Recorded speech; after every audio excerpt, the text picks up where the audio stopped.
Matthieu, chapitre 7. Ne jugez pas afin de ne pas être jugés, car on vous jugera de la même manière que vous aurez jugé et on utilisera pour vous la mesure dont vous vous serez servi. Pourquoi vois-tu la paille qui est dans l'œil de ton frère et ne remarques-tu pas la poutre qui est dans ton œil? Ou comment peux-tu dire à ton frère, laisse-moi enlever la paille de ton œil, alors que toi, tu as une poutre dans le tien? Hypocrite, enlève d'abord la poutre de ton œil, et alors tu verras clair pour retirer la paille de l'œil de ton frère.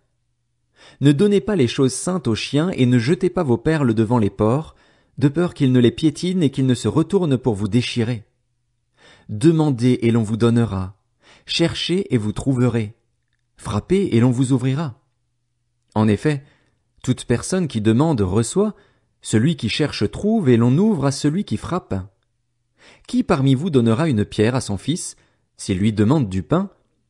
Ou s'il demande un poisson, lui donnera-t-il un serpent? Si donc, mauvais comme vous l'êtes, vous savez donner de bonnes choses à vos enfants, votre Père céleste donnera d'autant plus volontiers de bonnes choses à ceux qui les lui demandent. Tout ce que vous voudriez que les hommes fassent pour vous, vous aussi, faites-le de même pour eux, car c'est ce qu'enseignent la loi et les prophètes. Entrez par la porte étroite. En effet, large est la porte, spacieux le chemin menant à la perdition, et il y en a beaucoup qui entrent par là, mais étroite est la porte, resserré le chemin menant à la vie, et il y en a peu qui les trouvent. Méfiez-vous des prétendus prophètes. Ils viennent à vous en vêtements de brebis, mais au-dedans ce sont des loups voraces. Vous les reconnaîtrez à leurs fruits. Cueille-t-on des raisins sur des ronces ou des figues sur des chardons? Tout bon arbre produit de bons fruits, mais le mauvais arbre produit de mauvais fruits. Un bon arbre ne peut pas porter de mauvais fruits, ni un mauvais arbre porter de bons fruits. Tout arbre qui ne produit pas de bons fruits est coupé et jeté au feu. C'est donc à leurs fruits que vous les reconnaîtrez.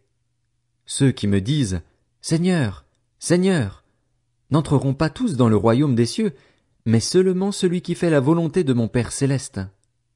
Beaucoup me diront ce jour-là « Seigneur, Seigneur, n'avons-nous pas prophétisé en ton nom?